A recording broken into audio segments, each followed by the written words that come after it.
Bonjour à vous, ODH Note, auditrices, auditeurs ou simples curieux et curieuses qui sont tombés par hasard sur cette vidéo d'ODH TV 2. Bienvenue dans cette nouvelle édition d'Ovi, les méprises. Je tiens à rappeler que ces émissions sont en partenariat avec le site méprisesduciel.fr que je vous conseille vivement de visiter et de partager à vos amis et à votre entourage. Mais passons dès à présent à un sommaire détaillé de cette édition.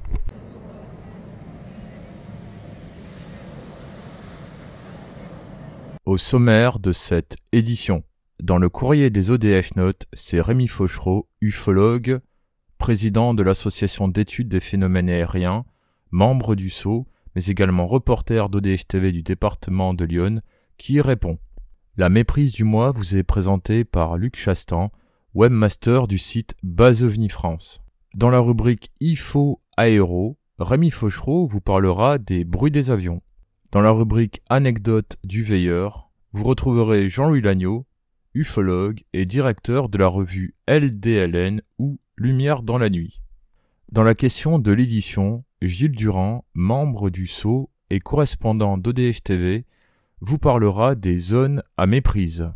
Puis nous terminerons par le dossier de cette édition, diurne-nocturne, avec des méprises avec des avions, des hélicoptères, des drones, des lanternes thaïlandaises, etc. Mais commençons dès à présent par le courrier des ODH Notes.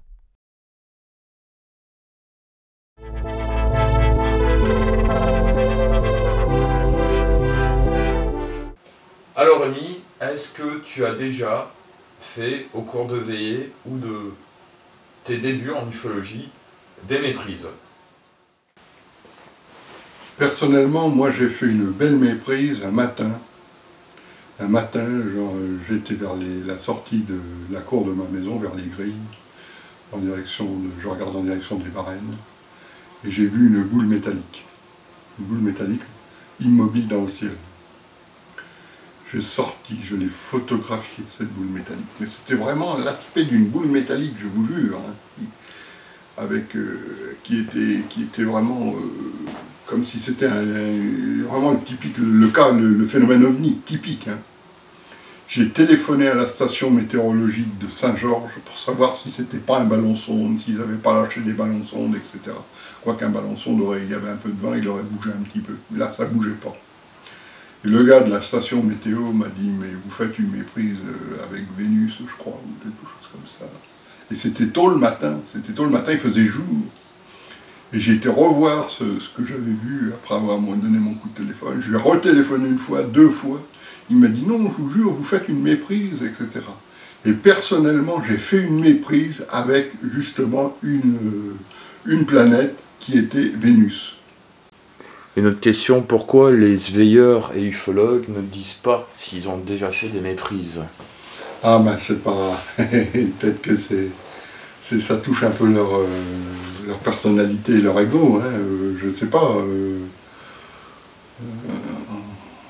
Ils n'ont peut-être pas envie trop de s'engager là-dessus, mais il faut bien le reconnaître, qu'on fait une méprise, on fait une méprise. Hein, faut bien l'avouer, hein. C'est pas parce qu'on est ufologue qu'on sait tout, hein, et qu'on est capable de tout expliquer, etc. Je sais pas.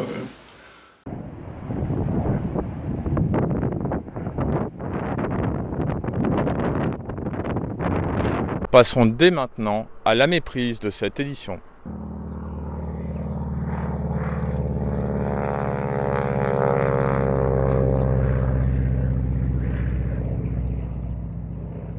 Et dans la nuit du 30 au 31 mars, il y a eu une méga observation en Europe, complètement oubliée par les ufologues,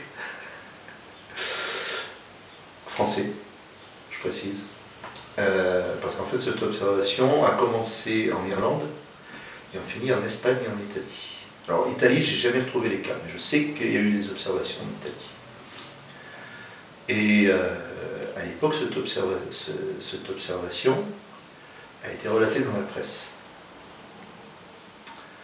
en France, et à l'époque c'était Jean-Jacques Velasco qui dirigeait l'ancêtre du GEPAN, le CEPRA je crois que c'était, et qui avait dit dans la presse, cette observation est extrêmement intéressante et elle va nous servir d'étalonnage pour les observations multiples.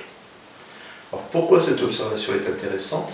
Je ne parle pas de celle des beaux, des beaux, hein, c'est une observation classique, on va dire, un témoin qui voit 3 objets lumineux qui le suivent plus ou moins. Voilà. Mais l'observation de la nuit est très intéressante parce qu'elle a eu lieu assez tard dans la nuit du 30 au 31 mars, puisqu'en fait elle a eu lieu le 31 mars plutôt, vers 2h du matin, il me semble, entre 1h et 2h du matin, j'ai plus l'heure exacte en tête. Et elle a été faite quasi essentiellement par des personnes, on va dire, assermentées. Pompiers, gendarmes, policiers, essentiellement. Au niveau de l'Angleterre et de l'Irlande, elle a eu lieu aussi, et elle a été observée aussi, énormément par des militaires ou des policiers. Et au-dessus de l'Espagne, par contre, c'est des gens, on va dire classiques, quoi, qui ont fait des observations. Non, il y a eu aussi des policiers en Espagne. Donc, effectivement, c'était une très bonne idée de Velasco de vouloir se servir de cette observation comme pour pouvoir voir un petit peu les témoignages. Alors, ce qui est intéressant à savoir, c'est quand même cette nuit-là, il y a eu une rentrée atmosphérique connue.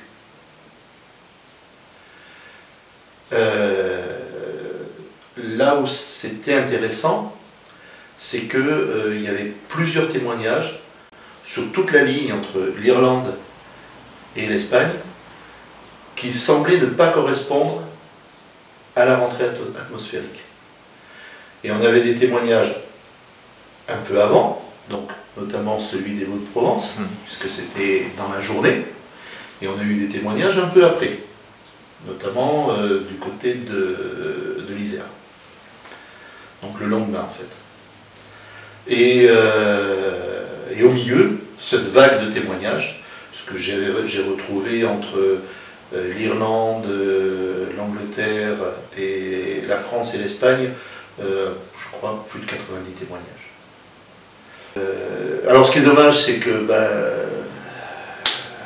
à l'époque, le CEPRA n'a pas fait ce qu'il voulait faire, puisque j'ai jamais réussi à trouver une trace de cette observation dans ce qui avait été mis en ligne par le CEPRA et par le GEPAN plutôt.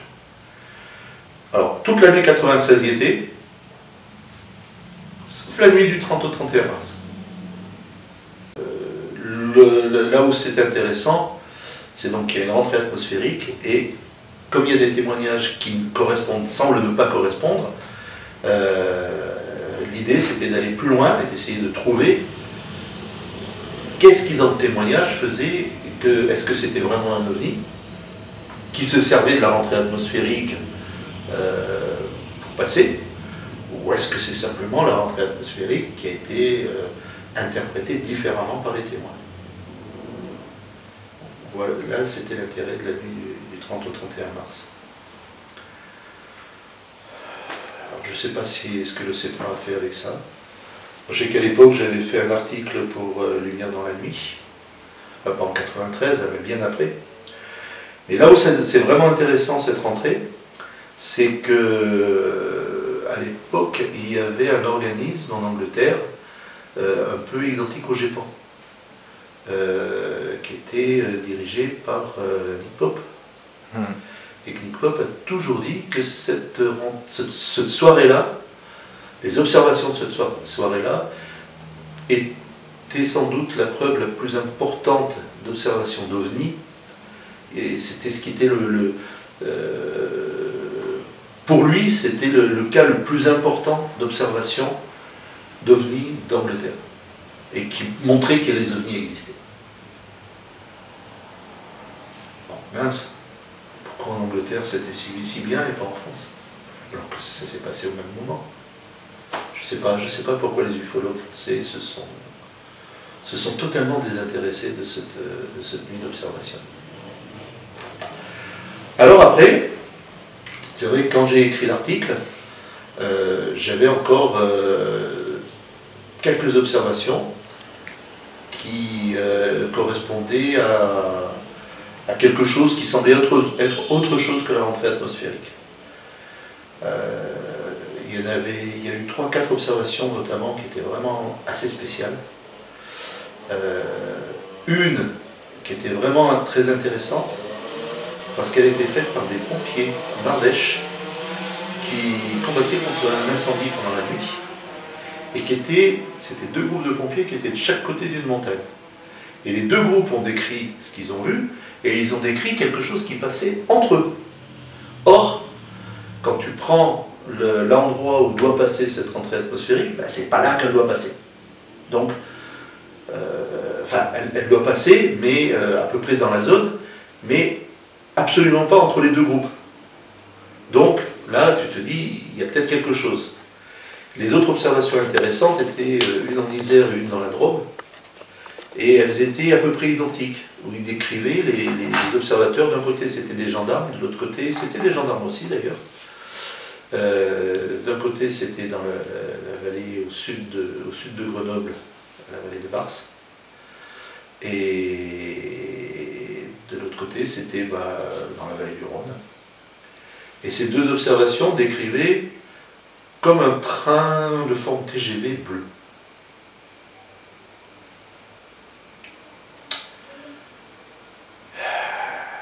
Alors, maintenant, je peux le dire, il n'y a pas de souci, c'était bien une rentrée atmosphérique. Il n'y a aucune erreur possible. Il n'y a pas un seul témoignage quand tu les reprends, que tu les réétudies, que tu les remets dans les conditions. Même ceux qui ont des problèmes avec les heures, tu peux expliquer pourquoi il y a un problème avec les heures. Et même le train, les 2 trains, c'est assez intéressant parce que de cette rentrée atmosphérique, on n'a que des dessins, du coup, faits par les témoins.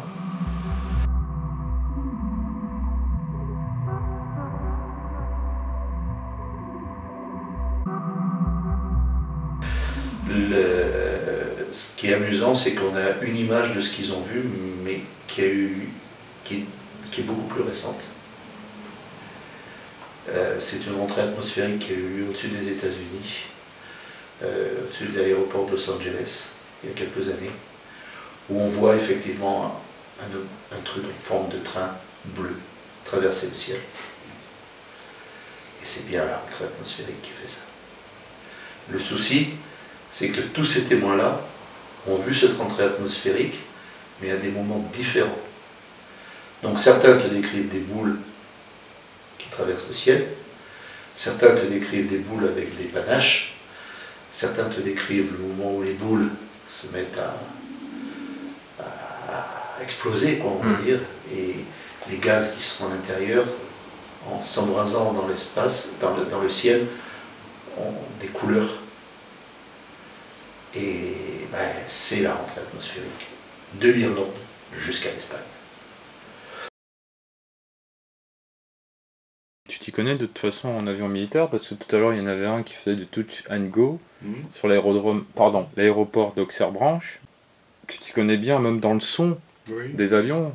Oui, puisque cet avion-là se reconnaît à son son. C'était un Zingus, c'est l'appareil, un appareil brésilien. C'est l'appareil qui est utilisé en France pour faire de l'école de pilotage. Et c'est l'appareil qui est un bimoteur, qui fait le plus de bruit de tous les avions de l'armée de terre ou de l'armée de l'air. Donc il a un bruit bien caractéristique. T'as dit que c'était la marine, là. La marine en utilise aussi. Aéronavale. L'aéronavale pour entraîner ses pilotes aussi de l'aéronavale. Oui.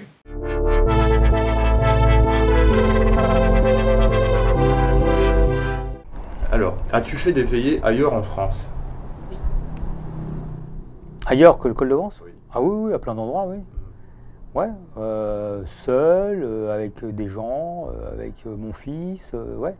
J'en ai fait un peu partout en France, des veillées, un peu comme toi, dès que je veux voir un témoin ou dès que je me pointe dans une région, soit pour perso ou pour le travail, ou quelle que soit la raison, je prends toujours un peu de temps pour faire une petite veillée dans le secteur. Est-ce que tu aurais des anecdotes à nous faire part? Une fois, on a été, je peux me rappeler d'une veillée qu'on a fait avec mon fils, où on a eu ce qu'on appelle Cochonou qui est venu nous rejoindre pendant la veillée. Bon, c'était un gros sanglier qui est venu nous voir. Bon, après, c'est pas très rassurant quand tu l'as à 10 mètres de toi, mais je pense qu'il était aussi effrayé que nous. Il a dû se demander ce qu'on faisait là, le gros cochon.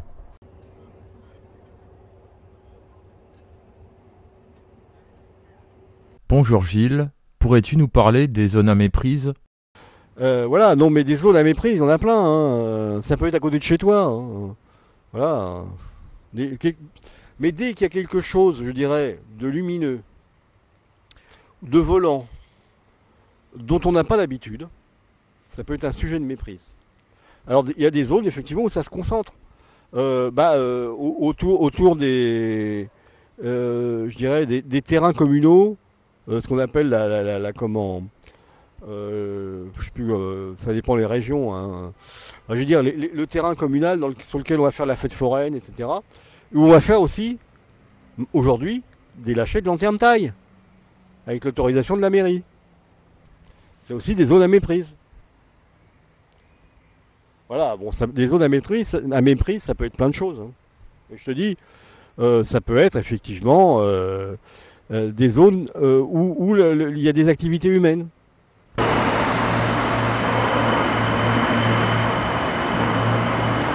Passons dès à présent à la troisième partie de cette émission, le dossier.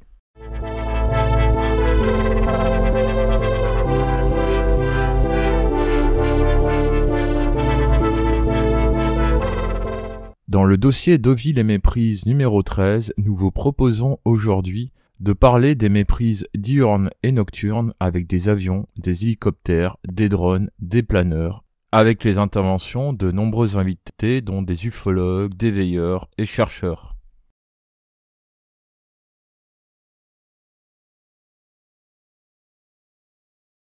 Mais commençons par la première partie de ce dossier, les méprises diurnes ou de jour.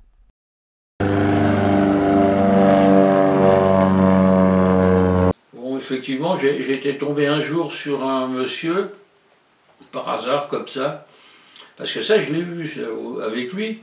Il y avait eu un accident à un carrefour du Nid, et il y a une espèce d'avion qui est passé, tu vois, qui n'avait pas du tout la forme d'un avion, quoi. Mais c'est toujours pareil, parce que le moteur était à l'arrière, tu vois, il y avait une hélice à l'avant, une hélice à l'arrière, ça semblait un peu bizarre. Donc le gars, tout de suite, enfin, on avait correspondu, il avait fait venir parler des journalistes qui avaient voulu me parler, quoi. Mais en réalité, bon, j'avais été m'enseigner au Bourget, cet avion-là, il existait, tu vois. C'était simplement sa particularité qu'il y avait une hélice à l'avant, une hélice aux fesses, tu vois. Alors l'article était quand même paru sur LDLN, tu vois, une mise au point, si tu veux.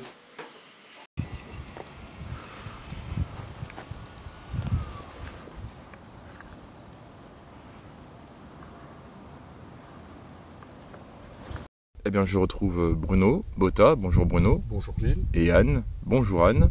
Bonjour Gilles. Alors, nous sommes actuellement donc à côté du château de Puivert que nous avions visité l'année dernière.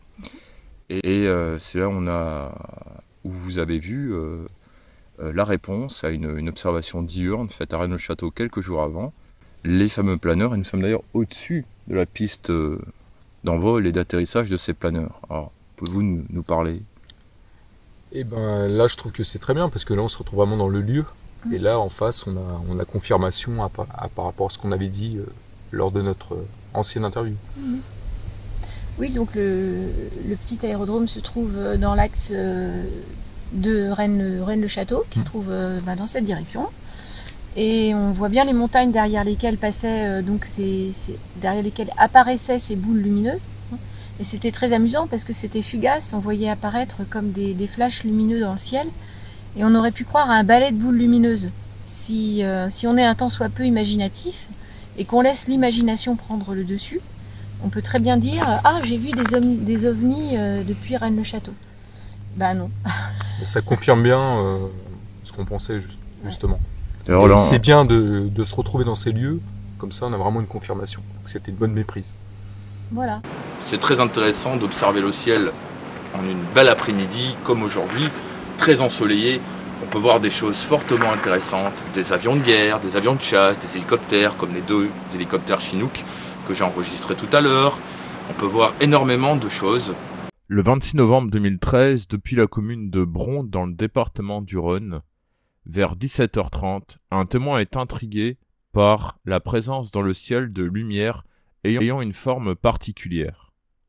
Le phénomène de forme oblongue, apparemment immobile dans le ciel du couchant, évoque nettement des traînées d'avions éclairés par le soleil qui vient de se coucher. Le soleil s'est couché à 17h à l'azimut 240 degrés au sud-ouest-ouest. Le relevé sur Flyradar 24 montre un avion candidat pour cette traînée. Ce qu'il faut savoir, c'est que les traînées d'avions sont visibles à près de 80 km par temps clair. À cette distance, le déplacement angulaire de l'avion paraît très faible, surtout s'il s'éloigne ou se rapproche du témoin. Lorsque le soleil est trop loin sous l'horizon, les traînées qui ne sont plus éclairées deviennent invisibles. Ce cas a été classé PAN A sur le site du GEPAN. Observation tout simplement de traînées d'avion. Non, j'ai eu un cigare rose qui aurait été vu du côté de Moneto dans les années peut-être bien 2000 à peu près. Mais on se demande si c'est pas un reflet du soleil couchant sur un avion de ligne qui donnait cette couleur rose. Quand on regarde les statistiques OVNI, il y a des observations au lever du soleil et au coucher du soleil. Ce sont essentiellement des méprises avec les avions qui reflètent les lueurs du soleil. Et comme il fait déjà nuit et que les avions sont à altitude, pour nous il fait nuit, mais pour les avions qui observent encore le soleil, il y a donc ce reflet du soleil. Il est important d'effectuer des veillées diurnes, car il y a encore aujourd'hui des observations faites en plein jour. Et pour éviter les méprises avec des objets qui passent, vous avez donc par exemple les avions qui font des chemtrails ou des contrails. Tout à l'heure, il y a 2 hélicoptères de type Chinook qui sont passés. Voilà, il y a pas mal d'objets qui passent de jour, mais le jour, les gens ne sont pas occupés à regarder le ciel bleu, mais plutôt leur travail ou autre. Donc, je pense qu'il est important de faire aussi des veillées de jour, ou pourquoi pas des doubles. Par exemple, vous commencez une veillée à 16h de l'après-midi, vous la finissez le soir à 23h. Après tout, les astronomes surveillent également le soleil. Passons dès à présent à la deuxième partie de cette édition, les méprises nocturnes ou de nuit. Alors l'une des méprises les plus fréquentes qui arrivent, surtout pour les observateurs et ceux qui ne sont pas très entraînés, c'est les avions en phase d'approche. Je ne dis pas que c'est le cas de tous les cas belges, hein, de toutes les observations en Belgique, sauf que il y a quand même toutes les vidéos des cas belges, hein, que ce soit Alfarado ou d'autres, c'est une confusion avec un avion, en phase d'atterrissage. Pour Alfarado, c'est phase d'atterrissage à Zaventem, donc à Bruxelles. Pour un autre, c'est un cas d'atterrissage à Bierzet, à Liège. L'aspect que ça a, justement, donc, quand c'est en phase d'approche, ça peut durer des fois très longtemps. Il suffit que l'avion soit à 10 km, et bien vous allez voir, vous avez l'impression qu'il ne bouge pas. En fait, simplement, c'est que l'avion, de là où vous êtes, donc l'avion, imaginons, il est ici, il vient vers vous. Okay, donc s'il vient vers vous, vous ne pouvez pas voir la distance qu'il parcourt. Surtout que c'est un point lumineux. Simplement, c'est qu'après de longues minutes d'attente, bien souvent, vous allez seulement voir, après de longues minutes d'attente, que le point commence à grossir, et c'est là que vous allez voir l'avion qui approche, et puis tout le reste. Hein. Voilà, mais une fois qu'il a une certaine distance, à plusieurs kilomètres, ça peut durer extrêmement longtemps parfois de voir un avion, un point lumineux orange, assez lointain, qui ne bouge pas. En fait, simplement, il bouge. Avion en phase d'approche. Donc, les avions en phase d'approche, feu d'atterrissage, feu pulsant rouge dessous, et des feux à l'arrière très puissants pour pas qu'il y ait de collision. Parce qu'en phase d'approche, les avions se suivent les uns les autres. Ça atterrit, où on lui dit, bon, tu refais un tour, pendant que l'autre atterrit. Mais il y a eu plusieurs accidents d'avions qui se sont percutés par l'arrière. Donc on a fait poser dans la nomenclature des officiels de la signalétique aérienne lumineuse, donc la 3AI américaine, donc, qui est l'office international qui donne les directives en la matière, a demandé à ce que tous les avions soient équipés de 2 feux arrière très puissants pour éviter ces choses-là. Eh bien, on l'a vu avec, je l'ai constaté de visu avec Raoul Robé, un jour qu'on revenait sur l'autoroute, qu'on revenait justement de l'Est de la France. On a vu un triangle belge avec un feu pulsant rouge au milieu. On s'est très vite rendu compte, au bout de 5 minutes, enfin très vite, au bout de 5 minutes, c'est peut-être un peu beaucoup, au bout de 2 minutes, que c'était un avion. Mais on était en voiture, il y avait le bruit du moteur, on n'entendait pas le bruit de l'avion, évidemment. Ouais, c'est logique, hein. Mais c'était un avion. Parce qu'on l'a observé suffisamment longtemps pour arriver à déterminer que c'était un avion. Mais on aurait pu dire que c'était un triangle. Alors qu'en fait, c'était un avion avec des ailes classiques. Voilà. Dans le territoire de Belfort, depuis la commune de Beaucourt, le 2 avril 1979, vers 20h40, la gendarmerie reçoit des appels téléphoniques signalant le survol de la commune par un engin émettant une lumière vive. Sur place, les gendarmes constateront un phénomène lumineux orangé qui se déplace dans le ciel dégagé à faible altitude en direction du nord-est. Des lumières clignotantes rouges et une lumière fixe verte émanent de l'engin. L'enquête démontrera qu'il s'agit du passage d'un aéronef de type DC-9 qui effectuait des entraînements de vol dans la région entre 20h30 et 21h15. Ce cas a été classé PAN A sur le site du GEPAN. Alors la chose qui peut permettre de savoir si c'est un avion ou pas, surtout pour ceux qui regardent aux jumelles ou qui filment, voire qui photographient, ça peut arriver avec un bon zoom, c'est de voir donc au bas du point lumineux orange ou jaune, donc de l'avion, le feu d'approche. Vous pouvez voir sur le petit côté, donc vraiment sur le dessous, vous pouvez voir 2 clignotants. Voilà, donc 2 clignotants blancs, ça dépend les caractéristiques de l'avion. Et donc c'est ça qui permet de voir si c'est un avion ou pas. Donc voilà un peu en gros pour l'avion en phase d'approche. Il y a aussi une chose qu'il faut savoir, c'est qu'il faut prendre en compte la brume, le brouillard, parce que bien souvent la nuit, vous ne percevez pas le brouillard. Donc dans votre zone, votre lieu d'observation, il ne peut rien avoir, vous avez l'impression que le ciel est totalement dégagé, qu'il n'y a rien. Mais peut-être que l'avion qui vient en face de vous, peut-être qu'il a 10 km. Et à 10 km, peut-être qu'il y a des brouillards, qu'il y a de la brume. Et donc, si l'avion, qu'est-ce qu'il fait? Il fait un virage, vous aurez l'impression, vous qui êtes là, quand il aura fait son virage, vous aurez l'impression qu'il a disparu. Et à cause de la brume, vous n'avez pas vu ce virage, et donc vous pensez que c'est un ovni parce qu'il a totalement disparu. Ou alors il atterrit beaucoup plus loin, après une certaine trajectoire, et là vous pensez aussi que c'est un ovni. Pourquoi? Parce que il a disparu entre temps. Et vous avez dit, bah tiens c'est bizarre, il apparaît là, puis il apparaît là, puis il apparaît là. Et en fait non, c'est simplement qu'il y a des brouillards, parfois des brumes dans le ciel, que vous ne pouvez pas percevoir à l'œil nu parce qu'elles sont trop lointaines. Donc il y a plusieurs situations qui peuvent apparaître, donc celle-là, le virage, si vous avez de la chance que le ciel est dégagé, une fois qu'il aura fait son virage, c'est seulement à partir du virage que vous pourrez voir que c'est un avion grâce au clignotement, simplement. Et sinon, bah, comme je vous ai dit, si vous avez un appareil photo ou une vidéo, un caméscope ou une caméra, peu importe, vous pouvez voir aussi, essayer de déceler ces 2 petits clignotants qu'il y a sur le côté, et voir donc que c'est un avion.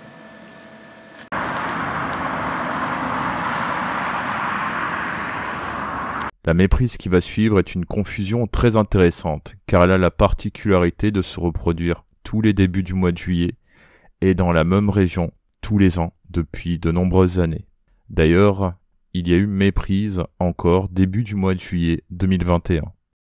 Les lumières de Venelle, oui.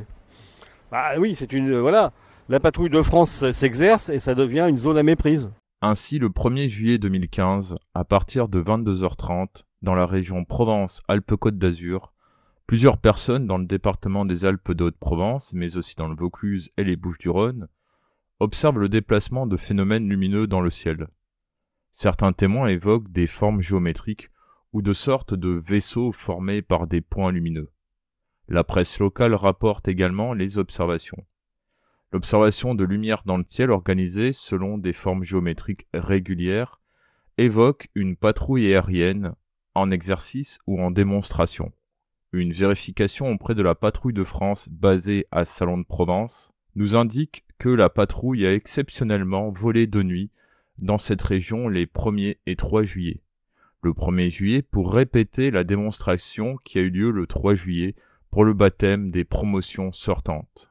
Et tous les ans, ça recommence. Et tous les ans, les gens font la même méprise. Ce cas a été classé PAN A sur le site du GIPAN. D'ailleurs, je vous invite à vous rendre sur le site du GIPAN pour vous informer sur cette méprise autour de la patrouille de France. Lorsque les témoins font la méprise avec la PAF ou la patrouille de France, il y a une donnée qui est souvent abordée par ces personnes. C'est qu'ils n'entendent pas le bruit des avions. Il y a une absence de bruit. Cela s'explique avec la couverture sonore. Nous avions abordé cela dans un épisode d'Ovi les méprises, dont j'ai remis le lien en dessous de cette vidéo dans la partie description. Je vous partage également des liens concernant la patrouille de France et des vidéos YouTube de personnes qui les ont filmées de nuit.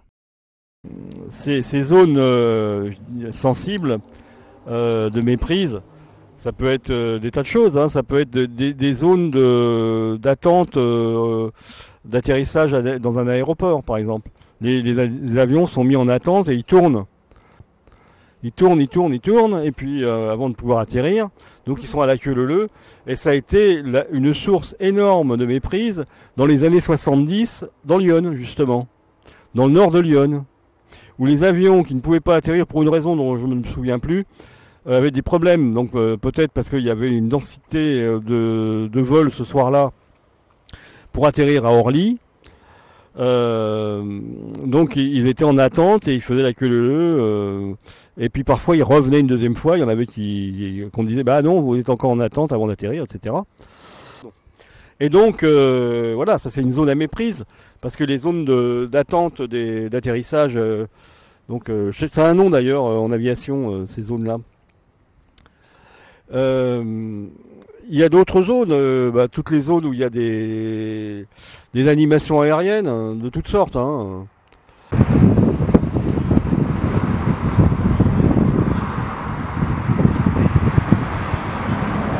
Et par exemple aussi ce qui trompe les gens, c'est les hélicoptères. Parce qu'ils volent beaucoup plus bas et ils n'ont pas les mêmes signaux. Tu vois. Et souvent il y a des petits avions aussi de tourisme qui... c'est pas des signaux clignotants, ce sont des signaux fixes.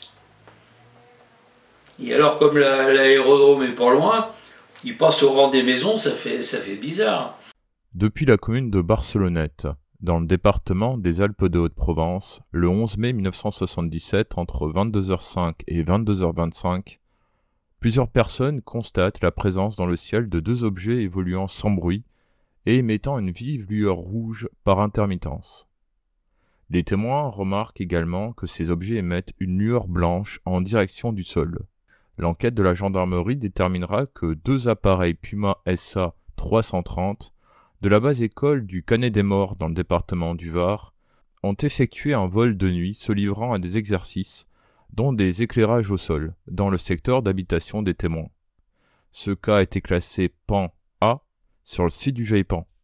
Je vous retrouve à présent dans le département de l'Aude, entre les communes de Sigean et Roquefort-les-Corbières. Et c'est ici, sur l'autoroute A9, que dans les années 2010, des témoins ont observé un phénomène lumineux assez particulier, 2 lumières blanches, une lumière rouge. Elles n'ont pas entendu de bruit. Mais, encore une fois, ces personnes étaient sur l'autoroute. Et quand vous êtes sur l'autoroute, généralement, vous n'entendez pas quand un hélicoptère passe au-dessus de vous. Et c'est bien là le gros souci, c'est que sur les autoroutes, il y a souvent des hélicoptères de la gendarmerie qui surveillent les axes de communication. Et cette fois-ci, c'était le cas. C'était un hélicoptère de la gendarmerie qui était juste au-dessus de l'autoroute A9. Et quand, je le répète, quand vous êtes en voiture, surtout sur l'autoroute, vous entendez déjà le bruit du moteur, le bruit de la route. Si vous avez un autoradio, l'autoradio. Et puis c'est tout. Si un hélicoptère qui passe au-dessus de la voiture, vous ne l'entendrez pas. D'ailleurs, en exemple, à titre d'exemple, voici un hélicoptère que j'ai filmé dans le département du Var. Quand j'étais sur l'autoroute, l'hélicoptère passe juste au-dessus, on ne l'entend pas. Là, voilà la preuve.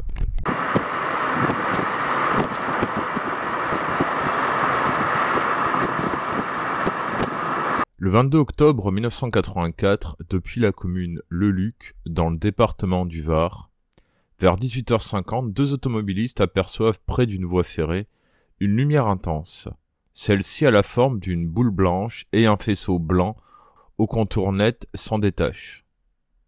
Les fenêtres des voitures étant fermées, aucun bruit n'est perçu. L'enquête démontrera qu'il s'agit d'un projecteur de 600 watts d'un hélicoptère Puma en phase d'approche pour l'atterrissage dans la base militaire toute proche.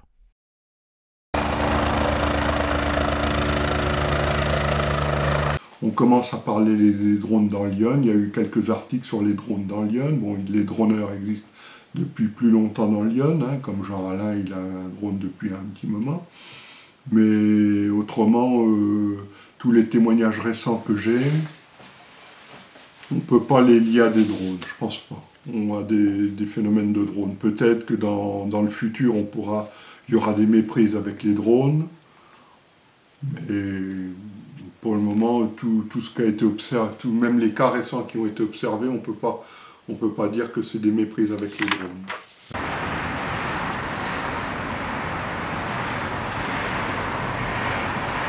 Passons dès à présent à la conclusion de ce dossier avec des compléments d'information. Il y en a qui vont parler, oui, mais c'est du mimétisme. Donc je ne comprends pas pourquoi on recherche toujours les expliqués et pas les faits. Une fois que tu as parlé de mimétisme, tu as tué l'enquête. Parce qu'on ne peut plus enquêter une fois qu'on a parlé de mimétisme. C'est terminé. Ben, c'est l'explication qui explique tout. Voilà. Quand tu vois par exemple que l'enquêteur, enfin je dirais même, non, ce sont plutôt les ufologues qui disent que c'est du mimétisme. Parce qu'ils voient eux-mêmes qu'en enquêtant, on va arriver sur une méprise, donc on fait de la dissonance cognitive, on sait que ça va être une méprise, hop, on fait le complexe de Ramina-Grobis, et on va retomber sur ses pattes en disant que c'est du mimétisme. Voilà. Et puis si un jour ce cas que toi tu trouvais étrange, ben, il a une explication, et ben c'est pas grave, tant mieux. Tant mieux. C'est un peu comme les avions, hein. Les avions on les voit sous différentes formes. On a l'habitude de voir les feux de position, les clignotements, mais les avions sont selon la distance, selon la météo, les nuages, etc. On peut les voir de différentes façons. Donc c'est un peu ça aussi. On a des cas particuliers, pourquoi ? Parce que bien souvent, les conditions d'observation ne sont pas là. Et donc les témoins voient des choses qui sont produites à cause de l'environnement, à cause de la météo, etc. Donc comme je dis, on peut seulement donner un avis, une appréciation sur ces cas particuliers, seulement quand on fait un rapport d'enquête en bonne et due forme. Les gens voient des lumières dans le ciel qui se déplacent, ils fabriquent un objet à l'extrémité desquels se trouvent ces lumières qui voient se déplacer dans le ciel. C'est le cas du 5 novembre 90. Pour information, cette vidéo est en lien avec la dernière édition du JT OVNI OVI en France, dont le lien est affiché en dessous de cette vidéo. Je tiens à vous signaler que nous vous avons sélectionné quelques cas de méprise avec des avions, des hélicos, etc. Mais il y en a beaucoup plus.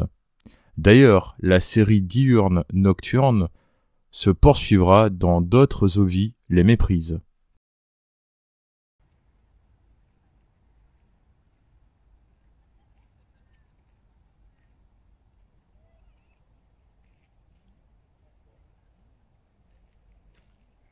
Nous arrivons à la fin de cette nouvelle édition, en espérant qu'elle vous ait apporté des réponses à vos observations anciennes, récentes ou futures. Car c'est aussi ça, OVI dans l'histoire, ou ODH, c'est de vous aider dans vos différentes observations du ciel, qu'elles soient diurnes ou nocturnes. Je tiens à remercier toutes les personnes qui nous ont aidés à faire cette nouvelle édition, les membres de l'équipe d'ODH TV, les partenaires proches et vous autres, ODH Note. Bien sûr, n'oubliez pas de consulter le site internet méprisesduciel.fr. Qui sait, peut-être que vous allez découvrir ce que vous avez observé hier ou hier soir. Et si jamais vous avez un doute sur une observation, n'hésitez pas à contacter le webmaster. C'est quelqu'un de sympathique que je connais depuis des années, qui a réalisé de nombreuses veillées ufologiques en France, dans le cadre d'anciennes opérations de surveillance du ciel comme les opérations sur ICAT. Je vous souhaite à tous une excellente journée ou soirée, et à très bientôt sur ODH TV.